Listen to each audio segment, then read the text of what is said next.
Halo semuanya, pada video kali ini saya akan membahas tentang asesmen pembelajaran pendidikan anak usia dini dalam kurikulum Merdeka. Dan juga aku akan menjelaskan tentang jenis-jenis asesmen pembelajaran PAUD dalam kurikulum Merdeka.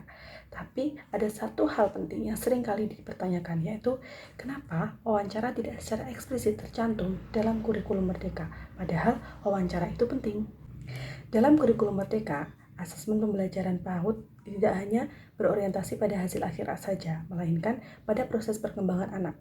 Asesmen dilakukan untuk memahami apa yang sudah, sedang, dan belum dicapai oleh anak, sehingga guru dapat merancang pembelajaran yang sesuai dengan kebutuhan akademik dan karakteristik masing-masing anak. Asesmen pada PAUD bersifat autentik, holistik, berkelanjutan, dan juga berpusat pada anak. Jenis asesmen pada PAUD dalam kurikulum Merdeka yang pertama adalah observasi. Observasi merupakan teknik asesmen yang paling utama dalam PAUD. Guru mengamati perilaku anak secara langsung saat anak bermain dan mengikuti kegiatan belajar mengajar. Melalui observasi, guru dapat melihat cara anak berinteraksi, kemampuan motorik, dan sosial emosional anak. Observasi dilakukan secara alami tanpa menekan anak, sehingga data yang diperoleh akan lebih autentik.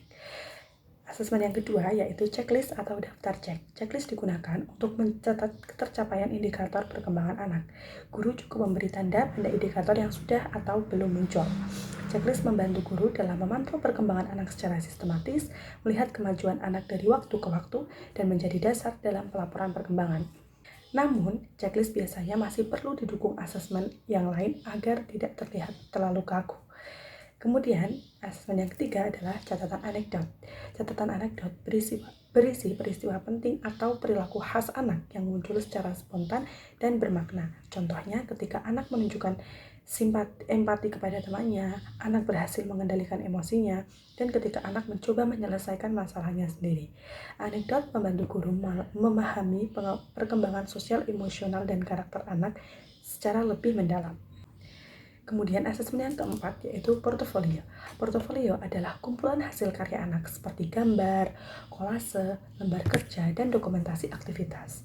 Portofolio menunjukkan proses belajar anak, bukan sekedar hasil akhir. Dari portofolio, guru dan orang tua dapat melihat perkembangan anak secara nyata dan berkelanjutan. Kemudian, asesmen yang kelima yaitu dokumentasi. Dokumentasi bisa berupa foto, video, atau rekaman kegiatan anak saat bermain dan belajar. Dokumentasi berfungsi sebagai bukti autentik proses belajar anak, pendukung hasil observasi dan portofolio, kemudian sebagai bahan media refleksi bagi guru dan orang tua. Nah, yang terakhir adalah asesmen rubrik.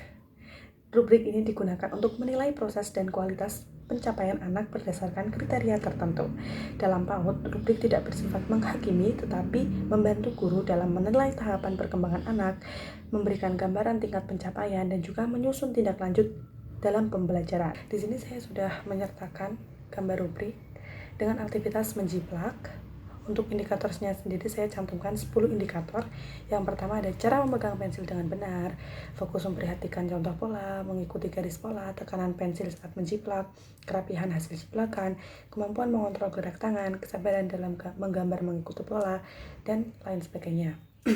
Kemudian untuk nilai penilaiannya itu ada tidak muncul, ragu-ragu, dan juga muncul. Kemudian tambahkan juga keterangan seperti saat anak melakukan kegiatan tersebut ditambahkan keterangan. Kemudian untuk penilaiannya sendiri ada di bawah sini. BB atau belum berkembang itu nilainya 1-3, kemudian MB mulai berkembang nilainya 4-6, BSH atau berkembang sesuai harapan nilainya 7-9, BSB atau berkembang sangat baik nilainya 10-11, kemudian BSBS atau berkembang sangat baik sekali nilainya 12. Lalu, kenapa ya dalam asesmen PAUD pada kurikulum Merdeka tidak secara eksplisit mencantumkan wawancara kepada anak, padahal ngobrol langsung dengan anak itu juga cukup penting. Kalau kita perhatikan, anak usia dini sebenarnya bisa memberikan banyak sekali informasi melalui cerita sederhana, respon lisan, ekspresi, dan gerak pada tubuhnya. Saat guru mengajak anak berbincang ringan, misalnya seperti, "Kamu tadi ngapain?" atau "Kenapa kamu memilih warna ini?" itu sebenarnya sudah termasuk wawancara sederhana.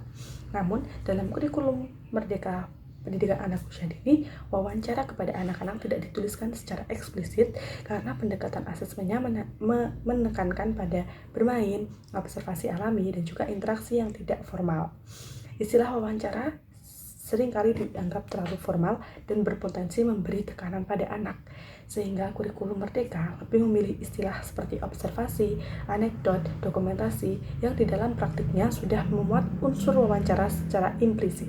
Yang artinya ketika guru mengajak anak ngobrol saat bermain, mendengarkan cerita anak, dan menanyakan perasaan atau pilihan anak, itu sebenarnya adalah sebagian dari wawancara dan bentuk interaksi yang ramah anak.